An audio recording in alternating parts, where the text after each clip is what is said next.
What's going on? What's going on, y'all? Y'all know who it is. You know what it is. It's your boy Big June. I'm back with it.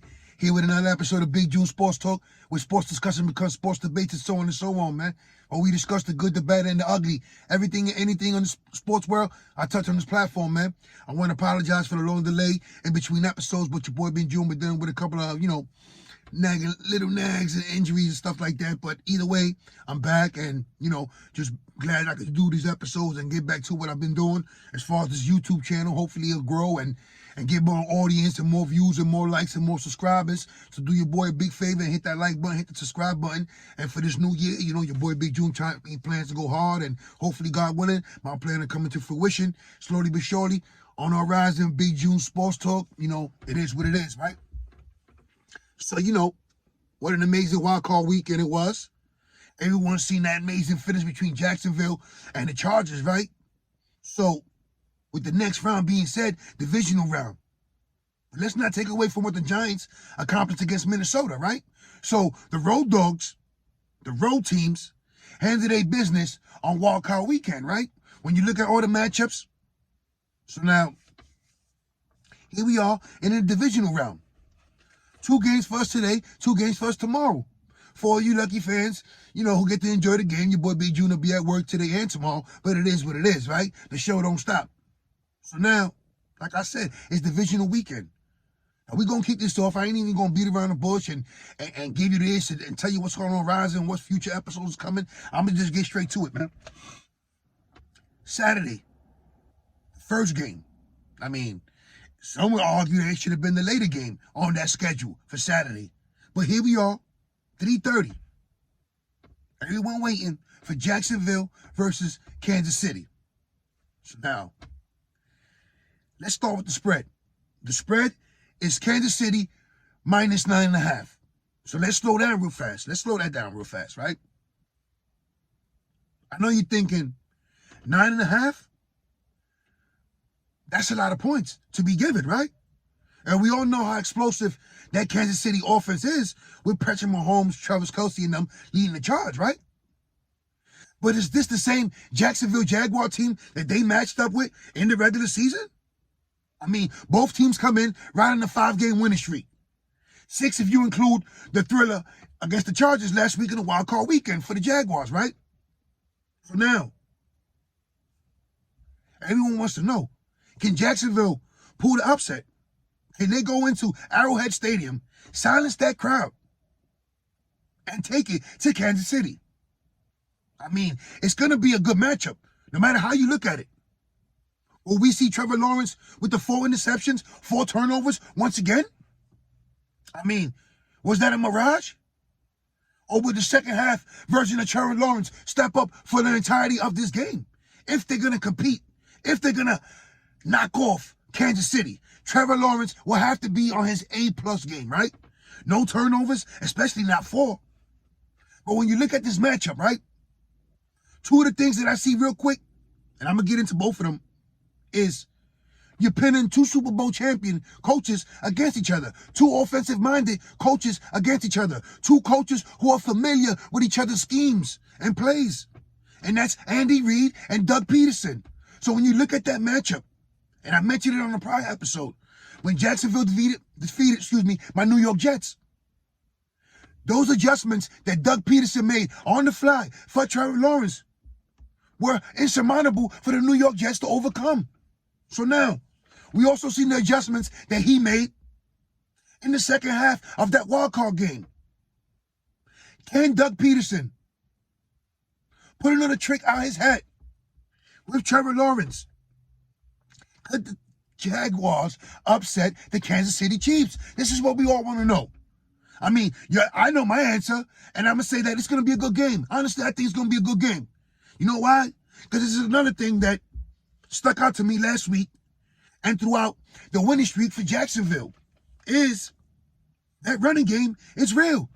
Travis Etienne, whatever his name is, pronounce it wrong, excuse me if I am, but that 1-2 punch of him and Trevor Lawrence from college now to the pros, taking it to the next level, having success in the playoffs, that crucial 4th down.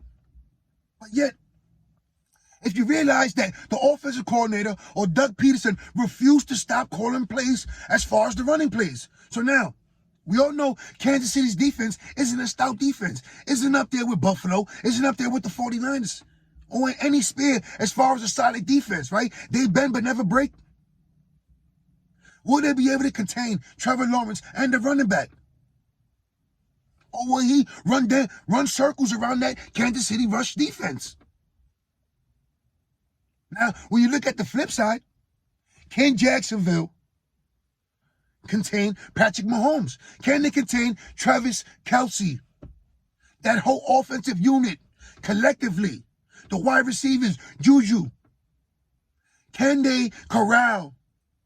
I mean, that's a big if. Can they smother Patrick Mahomes into making crucial turnovers? Can that Jacksonville defense bring the heat, sustain the heat throughout fourth quarters? Can they have Patrick Mahomes trickling, looking crazy? I mean, when you look at what they accomplished against the Chargers, I know you're not going to compare the Chargers to the Chiefs. Yes, you do have two good, solid quarterbacks, but we all know why that defense let down the Chargers down the stretch, right? But anyway, like I said, can Kansas City contain Travis Etienne? Excuse me again if I apologize your name wrong, if I pronounce your name wrong. Can they stop that young running back? Now, you also throw in the equation of the bye. A lot of teams benefit from him. They get healthy players back from injury, right? But if you're in a rhythm, if you're currently in a winning streak, like both clubs are, because Kansas City comes in with a 5-game winning streak, and Jacksonville with 5, 6 included with last week's win against the Chargers in the wild card round, is it all right to sit out a week, to heal up a little bit, to game plan, strategize for your next opponent? Or would you just like to go into it like, you know what? It is what it is. We're the number 1 seed. We got home field advantage. We don't want no break. We don't need no bye. We just want to bring it to y'all. Those are some of the questions that you ask yourself coming to the playoff time, right? Now, for Kansas City, we all know what it is. It's legacy time. It's dynasty time. Are they the next dynasty of the NFL? They made one World Series, they made 2 Super Bowl appearances, winning 1, losing in Tampa Bay. Do they return back to the Super Bowl? Is this the year that Patrick Mahomes leads the charge and brings them back to the Super Bowl? So then you have to mention that word, dynasty, right? They're aiming for their 5th straight AFC title game if they can knock off the Jaguars. 5th. I mean, it's impressive when you look at the run, the teams they have to go through, those battles. Now, I'm looking at it. Gave you most of the rundown on Jacksonville. Can they contain Patrick Mahomes? That's the number 1, 2, 3, 4, and 5 question, right? Let's not even beat around the bush. Can they contain Patrick Mahomes? Because you really haven't seen someone stop him. He's gonna do what he does. Can they contain the wide receivers on the outside? Can the pass rush consistently have him moving his feet, feeling uncomfortable in the pocket? Now, we all see this man do crazy-ass throws, right? Behind his back, unbound, underarm, left. It is what it is. This guy, Patrick Mahomes, is amazing when it comes to the quarterback position. However, can Jacksonville neutralize him for 4 quarters? Because it only takes 1 bad game, and you're going home. This is the world that we live in as far as the NFL, right? So, again, Kansas City favored by 9.5. As a betting man, honestly, I would go Jacksonville with the over.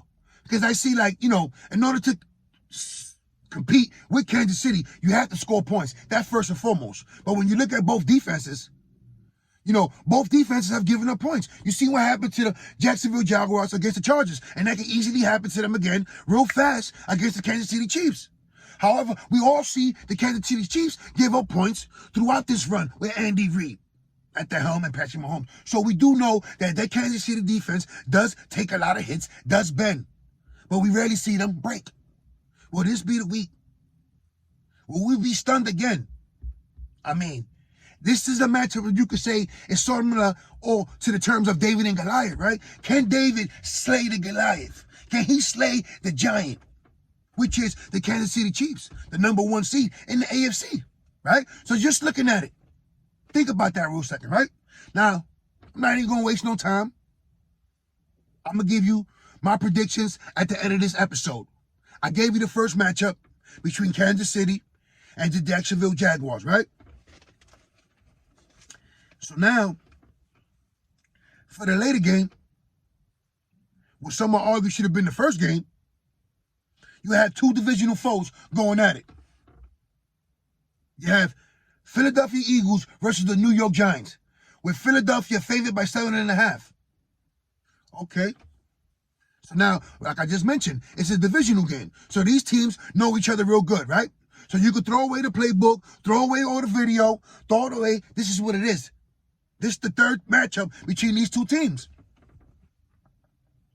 We all seen what the Giants accomplished last week against Minnesota. Was it really that much of a surprise when a lot of experts and a lot of fans, including yourself, including, a lot of you Giant fans, had the Giants winning against the Vikings? So, can the Giants continue on this magical ride on their next stop in Philadelphia, a hostile territory, a familiar hostile territory? Can Brian Dable, Daniel Jones, Saquon Barkley, and them boys get it up one last time for a divisional matchup against the Philadelphia Eagles? Can that defense rise to the occasion? There's so many questions that we're going to get into as far as this matchup. But the #1 question that all Philly fans would really want to know is Jalen Hurts fully healthy? Because if he is, I don't see no reason why they don't get past the Giants and we all can look forward to that Philadelphia Eagle San Francisco NFC Championship game, right? Yeah, your boy's saying it, sounding like a spoiler alert, right? But it really isn't. Now, let's break this down. If Jalen Hurts is if he's fully not healthy, can they knock off the New York Giants? I mean, everyone saw what Daniel Jones did to the Minnesota Vikings defense. And yes, let's not compare both defenses because it'll be apples and oranges. I get it. But riding the wave, coming into the playoffs, playing good football, consistently wanting to play your best football down this stretch come January, right? That's the goal for every team. Now, when you look at what the Giants accomplished last week, no real true one wide receiver, right? Yet they move on to the divisional round with a familiar opponent. Is the third time the charm for the New York Giants? Or is it, in baseball terms, 3 strikes and you're out? Because, they already defeated them twice. Yes, that last matchup really was meaningless because both teams have secured a playoff spot and Philly secured the #1 spot. So a lot of their starters didn't play the whole game.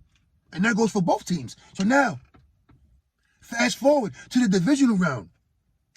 Is the third time the charm for the New York Giants? Or is it, like I just mentioned, 3 strikes and you're out? Time to go home. Congratulations on a wonderful season.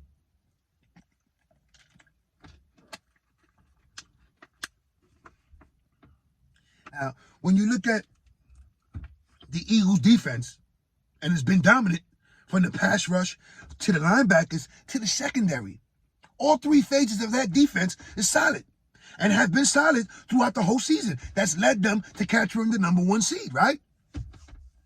So, the real question I want to ask y'all is, will they make Daniel Jones and that New York Giants one-dimensional and make them beat them through the air if they load the box and stop Saquon Barkley? Where everyone knows it starts and stops with Saquon Barkley.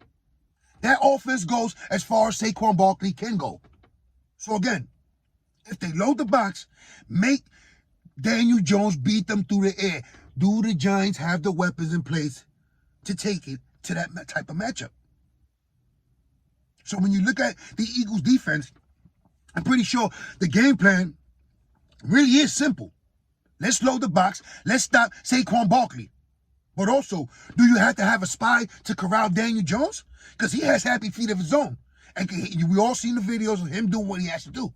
So now, with those 2 weapons right there, Daniel Jones and Saquon Barkley, who will be that third weapon, that X factor for the New York Giants to pull off this upset? Because like I just mentioned, they're going to load the box on Saquon Barkley. They're going to dare Daniel Jones to beat him through the air. So who's going to be the recipient of those passes? You know, Kenny Golladay, whatever it was, a bad experiment out there. But no matter what, the New York Giants have made the playoffs and they have advanced to the divisional round. So whatever they've been doing throughout the course of the season, clearly it's been working, right? So shout out to Brian Dable, shout out to the New York Giants for getting it done, and hopefully I can keep riding this wave and stun the world one more time. So can they continue that trend of the road warriors? Can all road teams continue to go into hostile enemy territory and get it done like last week's wild card round? When you look at tomorrow's matchups between the Cincinnati Bengals and the Buffalo Bills and the Dallas Cowboys and the San Francisco 49ers, now those are premier juicy matchups. And that's why I got to do an episode for that tomorrow. Your boy Big, he's back. Your boy Big June is back. And, you know, I'm going to hit y'all with these episodes. I don't care how many views I get. I don't know how many likes, subscribers I get. I'm going to get it. I'm going to start going hard. And this is what I'm going to do. So now with this first episode, right? I gave y'all both matchups. I gave you the spreads. So now, on this second game, knowing what I'm knowing, am I taking a puncher's chance and taking the Giants with the points? Because you know your boy Big June, he loves the underdog. So, you know, I would look at it like this, man. I'll take the Giants with the over. So now, it's all about, when you look at this matchup, let's slow down real fast before I start going crazy, right? Which defense will make those plays? Which defense will create points for their offense? Now that'll be crucial for the New York Giants, who lack the firepower to go into a shootout with the Philadelphia Eagles, right? So that defense, that young stud rookie defensive end from Oregon, and all the other players on that defense need to come make noise if the Giants want to move on to the NFC title game. Now, who would have thought that before the season started, you could possibly have the Jacksonville Jaguars, right? The New York Giants, the Dallas Cowboys on the cuffs or reaching a championship game. 2 games away from a Super Bowl appearance. I mean, it is what it is. This is the beautiful world of sports. So now, you know, I gave y'all both matchups. I gave y'all the spreads, man. I know some of y'all might not like my prediction, but it is what it is. And I'm going to give it to y'all anyway. You know, as far as that first matchup, Kansas City, Jacksonville, you know, as much as I would love to see David slay the Giant, I just don't see it coming. Too explosive, too much experience. Yes, Doug Peterson has also won a Super Bowl. But when you look at both offenses, you know, one will feel comfortable putting his money on Patrick Mahomes and company, right? So I see Kansas City in a close one because I see the running back from Jacksonville causing a lot of problems for that Kansas City defense. Now, I'm not going to say that Jacksonville cannot pull off that upset because anything can happen in professional sports. We all know that. But I just don't see it. Right? Your boy Big June, he doesn't see it. So now, on this third one, the third time is the charm, right? Sorry, Giant fans. It's been a beautiful season. Proud of what y'all accomplished. Nothing to hang your heads by. I see the Philadelphia Eagles knocking you guys off today and moving on to the NFC Championship game. However, being the fact that it is a divisional matchup, it is, I see it being a tight, close game with the Giants relinquishing, blowing the lead late in the game. So yeah, your boy Big Junior said it. The Giants had a chance to knock out the Eagles. I'm seeing the future right now. It is what it is, man. I could be wrong, and I've been wrong many a times. And this is the beauty of sports as well. So, but if you agree with my picks of who I see moving on to the championship game, let me repeat it to you again. I have Kansas City and the Philadelphia Eagles moving on this weekend for the divisional round as far as these matchups on Saturday. Now, as far as tomorrow, you have to stay tuned for this next episode that I'm going to drop tomorrow. But this divisional talk and this new episode, everything was long overdue. And again, I want to apologize for the long inactivity between episodes, but your boy was dealing with a couple of issues, and it is what it is. I'm back, thank God, fully healthy, and it is what it is. All my family and friends in New York, stay safe, stay blessed, stay sharp, stay alert, stay on point. All my family and friends in the pen, that day coming, some of y'all already got out. God bless y'all. I'm out of here, man. One.